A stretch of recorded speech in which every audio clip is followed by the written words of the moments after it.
मध्य प्रदेश के मुख्यमंत्री डॉक्टर यादव ने शनिवार को इंदौर के ग्रामीण हाट बाजार में आयोजित कार्यक्रम में इंदौर के 470 दिव्यांगजनों को लैपटॉप, मोटरेड ट्राइसिकल सहित अन्य सहायक उपकरण वितरित किए। यादव ने कहा है कि सरकार दिव्यांगजनों के सामान्य जीवन यापन के लिए हर तरह की मदद के लिए तत्पर है। शिक्षा, स्वास्थ्य, रोजगार आदि क्षेत्र में इन वर्गों के लोगों ने सदैव ही अपना परचम लहराया है। इतिहास के प्रसिद्ध शास्त्रार्थी अष्टावक्र, सूरदास, संगीतकार रविंद्र जैन हो या संत रामभद्राचार्य, सभी ने दिव्यांगता को धता बता अपनी प्रतिभा का लोहा मनवाया है। मुख्यमंत्री डॉक्टर यादव ने कहा कि हमारी सरकार दिव्यांगजनों को अवसर प्रदान करने के लिए संकल्पित है। यह प्रसन्नता का विषय है कि शासकीय सेवा में आने वाले दिव्यांगजन पूरी दक्षता के साथ अपने कर्तव्य का निर्वहन कर रहे हैं। उन्होंने कहा कि एक संभागीय कमिश्नर जो दिव्यांग होने के बाद भी पिछले 6 माह से अपने दायित्वों का उत्कृष्टतापूर्वक निर्वहन कर रहे हैं। सरकार दिव्यांगों के सर्वांगीण विकास के लिए प्रतिबद्ध है। मुख्यमंत्री डॉक्टर यादव ने दिव्यांगजनों को सहायक उपकरण वितरण का मौका दिए जाने पर ईश्वर को धन्यवाद देते हुए कहा कि जीवन का नाम ही संघर्ष है। इस संघर्ष में विजयी होने के लिए सरकार सदैव ही दिव्यांगजनों के साथ खड़ी है। उन्होंने दिव्यांगों और महिलाओं के लिए शासकीय सेवा में आरक्षण नियमों पर भी जिक्र किया। मुख्यमंत्री डॉक्टर यादव कहा कि पूरे देश में मध्य प्रदेश एकमात्र ऐसा राज्य है जिसने महिलाओं को 35% का आरक्षण दिया है। इसके अलावा आजीविका के लिए प्रोत्साहन और मदद का भरोसा दिलाया। मुख्यमंत्री डॉक्टर यादव ने शनिवार को इंदौर के ग्रामीण हाट बाजार में आयोजित कार्यक्रम में इंदौर के 470 दिव्यांगजनों को लैपटॉप, मोटरेड ट्राइसिकल सहित अन्य सहायक उपकरण वितरित किए। दिव्यांगजनों को समाज की मुख्य धारा से जोड़ने के लिए उन्हें आत्मसम्मान से जीवन यापन करने के लिए राज्य सरकार के सामाजिक न्याय एवं दिव्यांगजन सशक्तिकरण विभाग, भारत सरकार की एडिप योजना तथा अवंतिका गैस एजेंसी के CSR के साथ भारतीय रेडक्रॉस सोसाइटी के सहयोग से इंदौर जिले के 155 दिव्यांगजनों को मोटरेड ट्राइसाइकिल, निःशक्त शिक्षा प्रोत्साहन योजना के अंतर्गत 81 छात्र छात्राओं को लैपटॉप, 6 दंपतियों को मुख्यमंत्री निःशक्त विवाह प्रोत्साहन योजना के अंतर्गत आर्थिक सहायता, 130 दिव्यांग वृद्धजनों को डिजिटल श्रवण यंत्र, 99 दिव्यांगजनों को व्हील चेयर, CP वेयर, बैशाखी और कैलीपर्स दिए गए। जिले के कुल 470 दिव्यांगजनों को 1,33,00,000 रुपए की सामग्री का वितरण किया गया। इसके अलावा कलेक्टर श्री आशीष सिंह की पहल पर दिव्यांगजनों को निजी क्षेत्रों में रोजगार के अवसर उपलब्ध कराने की दृष्टि से प्रारंभ किए गए सशक्त दिव्यांग रोजगार पोर्टल के माध्यम से चयनित 5 दिव्यांगजनों को नियुक्ति पत्र भी सौंपे गए। आरंभ में मुख्यमंत्री डॉक्टर यादव द्वारा दिव्यांगजनों का पुष्पवर्षा कर स्वागत किया गया। अतिथियों ने दीप प्रज्वलित कर कार्यक्रम का शुभारंभ किया।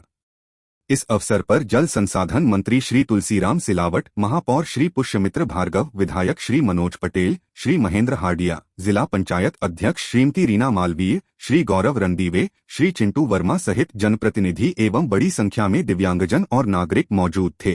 10 संभाग हमारे हैं, 10 कमिश्नरी, उसमें से होशंगाबाद कमिश्नर हमारे नेत्रहीन है, उनको हमने मौके पे मैदानी पदस्थापना दी। ये मैदानी पदस्थापना बताती है कि हमारे में क्षमता, योग्यता, टैलेंट, परमात्मा ने एक आध गुण कम दे दिया तो कोई बात नहीं, उससे अवसर की कमी नहीं होती। IAS भी है और हमारे मैदान की पोस्टिंग के हकदार भी। और मुझे इस बात की प्रसन्नता है कि लगभग 6 महीने से ज्यादा का समय हुआ है, वो दक्षता से सारे संभाग आयुक्त के साथ कदम से कदम मिला के काम कर रहा है। ये अपने लिए गौरवशाली उस निर्णय की पुष्टि है जो हमने उनकी पदस्थापना के समय दी थी। और एक नहीं, अतीत के कालक्रम में हमारी तो लंबी परंपरा है। किन किन का नाम लें?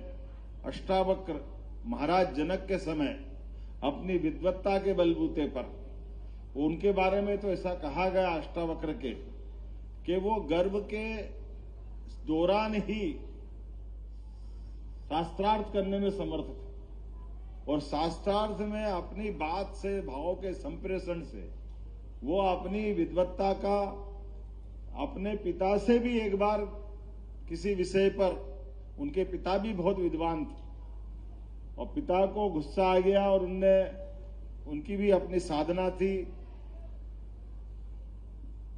श्राप दिया, बच्चा पैदा हुआ तो 8 अंगों से अलग अलग शरीर का बिल्कुल हिस्सा ऐसा था कि बड़ा मुश्किल था, लेकिन अष्टावक्र ने हार नहीं मानी। आपने जीते जी शास्त्रार्थ से लेकर के सभी विद्वानों की सभा में जब भी कोई चुनौतीपूर्ण मौका आया तो हमेशा अष्टावक्र ने अपनी विद्वत्ता की छाप छोड़ी और वहां इस बात के लिए स्थापित कहा, जैसे सूरदास।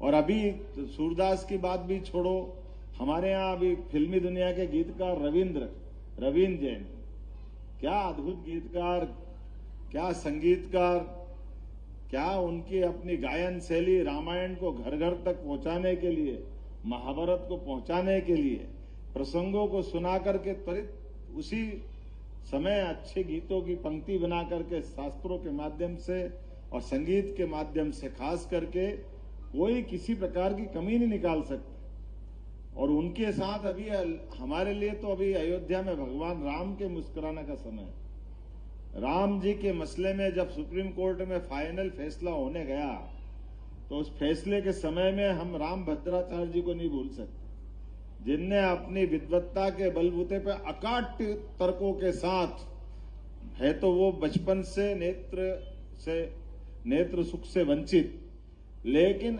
एक एक वेद के एक एक पेज के साथ बड़ी सिद्धता के साथ 18 पुराण, 4 वेद, सभी उपनिषद, जो उनको मुखारविंद से याद, 1 मिनट में कोई बोलता नहीं, ये पेज इस पे ये लिखा, खोल के देखो, आंखों वाला शर्मा जाए, लेकिन राम भद्राचार्य जी की बात कभी झूठी नहीं पड़ती है। ये है हमारी अपनी हाड़ मास के पुतले को परमात्मा की दी हुई देन। ऐसी एक नहीं कई सारी बातें मैं बता सकता हूं, लेकिन आज तो मैं आपके बीच में केवल कुछ पल बिता पा रहा हूं। मुझे दुख भी है, लेकिन समय की थोड़ी सी